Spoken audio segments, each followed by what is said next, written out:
Bayangkan betapa rapuhnya pertahanan Milan dalam menghadapi bola mati dari lawan. Dan kebobolan set piece 9 itu tadi di Serie A itu adalah yang paling banyak, hanya kalah dari Cremonese.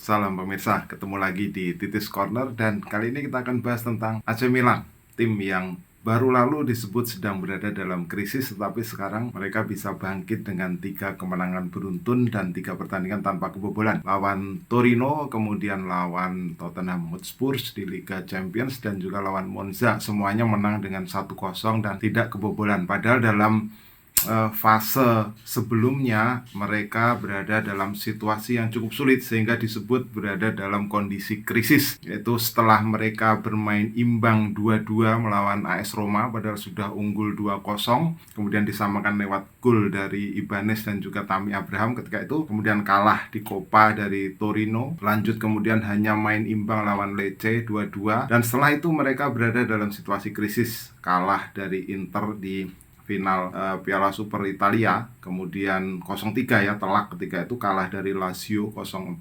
kemudian kalah dari Sassuolo 2-5, dan kalah juga dari Inter 0-1. Jadi bayangkan ketika itu, dalam fase itu mereka bisa kebobolan sampai 17 gol di Serie A ya, padahal sebelumnya kalau kita melihat itu mereka hanya kebobolan 16 gol. Jadi 17 gol kebobolan itu termasuk dihitung juga kebobolan 3 gol dari Inter di Piala Super. Jadi pada fase atau jumlah pertandingan yang sangat minim, lawan Roma, kemudian lawan Lecce, lawan Inter, lawan Lazio, lawan Sassuolo, dan lawan Inter lagi, mereka kebobolan 17 gol dibandingkan dengan sebelumnya hanya kebobolan 16 gol dalam 17 laga Serie A sebelumnya. Nah, jadi bayangkan betapa kita melihat titik lemah dari lini belakang Milan. Tapi kemudian apa yang terjadi pada Milan dan sehingga kemudian mereka bisa bangkit dengan meraih kemenangan 3 kali beruntun. Nah, mari kita bicara sebelumnya ya, terutama setelah laga lawan Roma. Nah, kita melihat apa yang sebenarnya terjadi pada Milan. Jadi Milan ini adalah tipe tim yang memainkan 2 back tengah yang sama-sama bertipikal fast pace ya. Jadi pemain yang cepat dan direct. Jadi bukan tipe defender yang tall dan strong ya, yang tinggi dan kuat. Jadi mereka, Kalulu dan juga Tomori ini adalah pemain dengan tipikal cepat dan direct. Jadi pada situasi seperti itu, ditambah lagi di tengah mereka punya Tonali dan juga Benacer, mereka memiliki ciri khas yaitu semakin cepat menyerang. Dengan semakin cepat menyerang, mereka bisa menciptakan banyak peluang. Mereka juga dikenal sebagai tim yang memiliki pressing tinggi dan tim yang sangat proaktif berusaha untuk bisa merebut bola sejak di pertahanan lawan. Nah, hasilnya apa? Hasilnya kalau kita melihat dari pola permainan Milan seperti itu, statistik menunjukkan bahwa mereka adalah tipikal tim dengan passes per sequence. Jadi jumlah umpan dalam setiap serangan yang mereka bangun itu cukup kecil, hanya ada di kisaran 3,17 umpan per sequence serangan. Kita melihat berikutnya, angka berikutnya, yaitu berapa jarak yang mereka tempuh dalam setiap fase serangan. Itu catatan statistik yang saya ambil dari Opta menunjukkan bahwa mereka cukup cepat ya, 1,5 meter per detik. Jadi ini tim yang sangat cepat dan tim yang sangat direct. Nah, kita melihat juga catatan di Serie A sepanjang pertandingan musim ini di Serie A.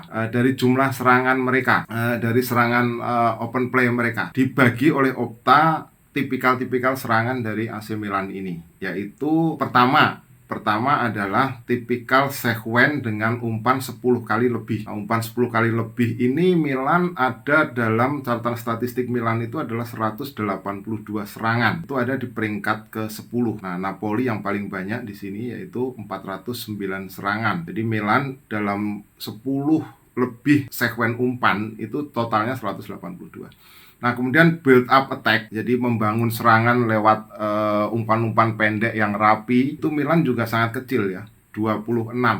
Hanya 26 kali serangan lewat build up maksud saya. Jadi ini adalah fase serangan yang dilakukan dengan lebih dari 10 umpan. Nah, Napoli di sini yang paling tinggi yaitu 91.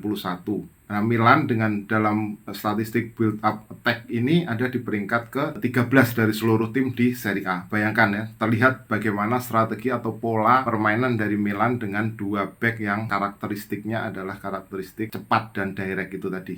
Nah, kemudian dari serangan direct, serangan yang biasanya dari belakang atau langsung ke depan atau tengah langsung ke depan tanpa melalui umpan-umpan atau sekuen umpan yang panjang, itu Milan secara mengejutkan mereka jumlah statistiknya adalah 62 dan itu artinya adalah yang paling tinggi di Serie A. Jadi memang tipikal Milan adalah tipikal tim yang lebih direct. Jadi bola rebut dapat umpan, bola rebut dapat umpan. Itu cenderung cocok dengan high pressing atau proaktif strategi mereka. Kita melihat juga ya apa yang didapat dari strategi serangan seperti itu, yaitu peluang ya dalam permainan sepak bola. Ujung-ujungnya adalah bagaimana bisa menciptakan peluang yang nantinya akan berbuah menjadi gol. Nah, Anda bisa melihat di sini total XG ya, expected goals-nya Milan itu besar sekali, 27,56 dan hanya kalah dari Napoli dan Inter dengan menghasilkan 32 gol total. Jadi direct tadi, pola permainan yang cenderung direct tadi ternyata bisa menghasilkan banyak peluang. Nah, problem Milan sesungguhnya ada di sektor belakangnya. Jadi di depan itu nyaris kita tidak melihat ada sebuah persoalan dari strategi atau dari ciri khas sepak bola direct itu tadi. Nah, di belakang, nah ini saya mencatat dari Opta ya.